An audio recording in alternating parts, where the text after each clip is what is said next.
ॐ तव कथामृतं तप्तजीवनं कविभिरीडितं कल्मषापहं श्रवणमङ्गलं श्रीमदाततं भुवि गृह्णन्ति ये भूरिदा जनाः। শ্যামপুকুর বাটিতে ভক্ত সঙ্গে ঠাকুর শ্রীরামকৃষ্ণ 1885 31 অক্টোবর। ত্রয়োশ্চত্বারিংশ পরিচ্ছেদ। ঠাকুর সেই উপরের ঘরে ভক্ত সঙ্গে বসিয়া আছেন। বেলা 10টা। বিছানার উপর বালিশে ঠেসান দিয়া আছেন ভক্তেরা চতুর্দিকে বসিয়া। রাম, রাখাল, নিরঞ্জন, কালীপদ, মাস্টার প্রভৃতি অনেকগুলি ভক্ত আছেন। ঠাকুরের ভাগিনী ও হৃদয় মুখুজ্জের কথা হইতেছে। শ্রীরামকৃষ্ণ রাম প্রভৃতিকে হৃদে এখনো জমি জমি করছে। যখন দক্ষিণেশ্বরে তখন বলেছিল, শাল দাও, না হলে নালিশ করব। মা তাকে সরিয়ে দিলেন। লোকজন গেলে কেবল টাকা টাকা করত। সে যদি থাকত এসব লোক যেত না। মা সরিয়ে দিলেন। গো অমনি আরম্ভ করেছিল, খুঁত খুঁত করত। গাড়িতে আমার সঙ্গে যাবে তা দেরি করত। অন্য ছোকরারা আমার কাছে এলে বিরক্ত হতো। তাদের যদি আমি কলকাতায় দেখতে যেতাম, আমায় বলতো, ওরা কি সংসার ছেড়ে আসবে, তাই দেখতে যাবেন?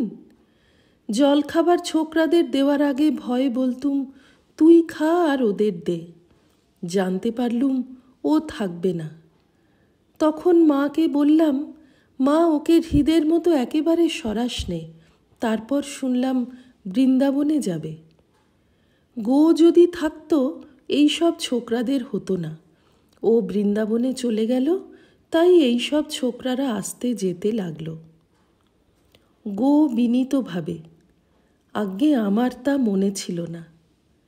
রাম, তোমার মন উনি যা বুঝবেন তা তুমি বুঝবে? গো চুপ করিয়া রহিলেন। শ্রীরামকৃষ্ণ গো প্রতি, তুই কেন অমন করছিস? আমি তোকে সন্তান অপেক্ষা ভালোবাসি। তুই চুপ কর না, এখন তোর সে ভাব নাই। ভক্তদের সহিত কথাবার্তার পর তাহারা কক্ষান্তরে চলিয়া গেলে ঠাকুর গোকে ডাকাইলেন ও বলিলেন, তুই কি কিছু মনে করেছিস? গো, আজ্ঞে না। ঠাকুর মাস্টারকে বলিলেন, আজ কালী পূজা, কিছু পূজার আয়োজন করা ভালো। ওদের একবার বলে এসো, পাঁকাটি এনেছে কিনা জিজ্ঞাসা করো দেখি। মাস্টার বৈঠকখানায় গিয়া ভক্তদের সমস্ত জানাইলেন। কালীপদ ও অন্যান্য ভক্তেরা পূজার উদ্যোগ করিতে লাগিলেন। বেলা আন্দাজ 2টার সময় ডাক্তার ঠাকুরকে দেখিতে আসিলেন, সঙ্গে অধ্যাপক নীলমণি। ঠাকুরের কাছে অনেকগুলি ভক্ত বসিয়া আছেন। গিরিশ, কালীপদ, নিরঞ্জন, রাখাল, খোকা অর্থাৎ মনীন্দ্র, লাটু, মাস্টার অনেকে। ঠাকুর সহাস্যবদন। ডাক্তারের সঙ্গে অসুখের কথা ও ঔষধাদির কথা একটু হইলে পর বলিতেছেন, তোমার জন্য এই বই এসেছে। ডাক্তারের হাতে মাস্টার সেই দুখানি বই দিলেন। ডাক্তার গান শুনিতে চাইলেন। ঠাকুরের আদেশক্রমে মাস্টার ও একটি ভক্ত রামপ্রসাদের গান গাইতেছেন। গান, মন করো কি তত্ত্ব তাঁরে, যেন উন্মত্ত আধার ঘরে। গান, কে জানে কালী কেমন, স্বর দর্শনে না পায় দর্শন। গান, মন রে কৃষি কাজ জানো না। গান, আয় মন বেড়াতে যাবি। ডাক্তার গিরিশকে বলিতেছেন, তোমার ওই গানটি বেশ, বীণের গান, বুদ্ধচরিতের। ঠাকুরের ইঙ্গিতে গিরিশ ও কালীপদ দুইজনে মিলিয়া গান শুনাইতেছেন। আমার এই সাধের বীণে যত্নে গাঁথা তারের হার, যে যত্ন জানে বাজায় বীণে, উঠে সুধা অনিবার। তানে মানে বাঁধলে ডুরি, শত ধারে বয় মাধুরী, বাজে না আলগা তারে, টানে ছিঁড়ে কোমল তার।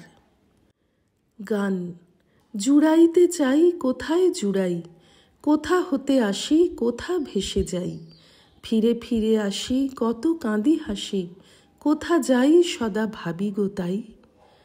কে খেলায় আমি খেলিবা কেন, জাগিয়ে ঘুমাই কুহকে যেন।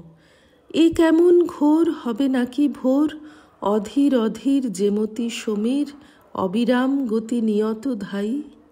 জানি না কেবা এসেছি কোথায়, কেন বা এসেছি কোথা নিয়ে যায়।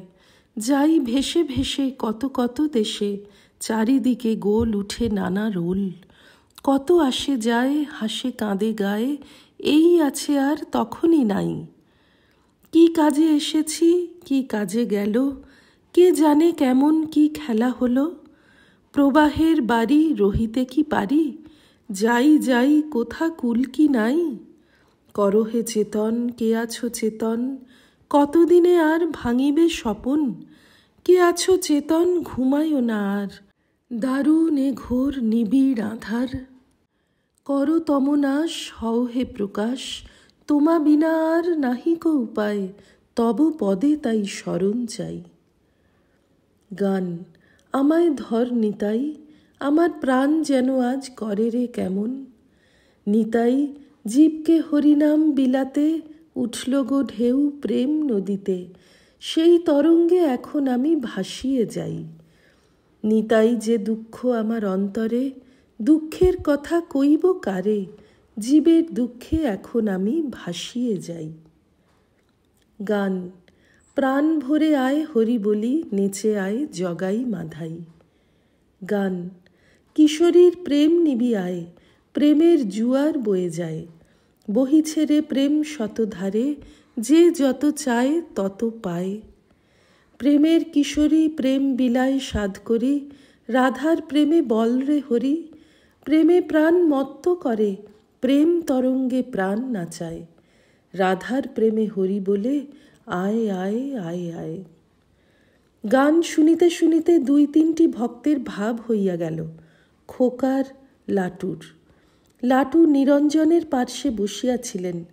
গান হইয়া গেলে ঠাকুরের সহিত ডাক্তার আবার কথা কহিতেছেন। গতকল্য প্রতাপ ঠাকুরকে নাক্স ভমিকা ঔষধ দিয়াছিলেন। ডাক্তার সরকার শুনিয়া বিরক্ত হইয়াছেন। ডাক্তার। আমি তো মরি নাই, নাক্স ভমিকা দেওয়া। শ্রীরামকৃষ্ণ সহাস্যে, তোমার অবিদ্যা মরুক। ডাক্তার। আমার কোনো কালে অবিদ্যা নাই। ডাক্তার অবিদ্যা মানে নষ্টা স্ত্রীলোক বুঝিয়াছেন। শ্রীরামকৃষ্ণ সহাস্যে, না গো, সন্ন্যাসীর অবিদ্যা মা মরে যায় আর বিবেক সন্তান হয়। অবিদ্যা মা মরে গেলে অশৌচ হয়, তাই বলে সন্ন্যাসীকে ছুঁতে নাই। হরিবল্লভ আসিয়াছেন। ঠাকুর বলিতেছেন, তোমায় দেখলে আনন্দ হয়। হরিবল্লভ অতি বিনীত। মাদুরের নিচে মাটির উপর বসিয়া ঠাকুরকে পাখা করিতেছেন। হরিবল্লভ কটকের বড় উকিল। কাছে অধ্যাপক নীলমণি বসিয়া আছেন। ঠাকুর তাহার মান রাখিতেছেন ও বলিতেছেন, আজ আমার খুব দিন। কিয়ৎক্ষণ পরে ডাক্তার ও তাহার বন্ধু নীলমণি বিদায় গ্রহণ করিলেন। হরিবল্লভও আসিলেন। আসিবার সময় বলিলেন, আমি আবার আসব। ৪৪ পরিচ্ছেদ। শরৎকাল, অমাবস্যা, রাত্রি ৭টা। সেই উপরের ঘরেই পূজার সমস্ত আয়োজন হইয়াছে। নানাবিধ পুষ্প, চন্দন, বিল্বপত্র, জবা, পায়স ও নানাবিধ মিষ্টান্ন ঠাকুরের সম্মুখে ভক্তেরা আনিয়াছেন। ঠাকুর বসিয়া আছেন। ভক্তেরা চতুর্দিকে ঘেরিয়া বসিয়া আছেন। শরৎ, শশী, রাম, গিরিশ, চুনিলাল মাস্টার, রাখাল, নিরঞ্জন, ছোট নরেন, বিহারী প্রভৃতি অনেকগুলি ভক্ত। ঠাকুর বলিতেছেন, ধূনা আনো। কিয়ৎক্ষণ পরে ঠাকুর জগন্মাতাকে সমস্ত নিবেদন করিলেন। মাস্টার কাছে বসিয়া আছেন। মাস্টারের দিকে তাকাইয়া ঠাকুর বলিতেছেন, একটু সবাই ধ্যান করো। ভক্তেরা সকলে একটু ধ্যান করিতেছেন। ওম নিরঞ্জনম নিত্যমনন্তরূপং ভক্তানুকম্পাধৃতবিগ্রহং বৈ ঈশাবতারং পরমেশমিড্যম तं रामकृष्णं शिरसा नमामः। श्रीरामकृष्णार्पणमस्तु।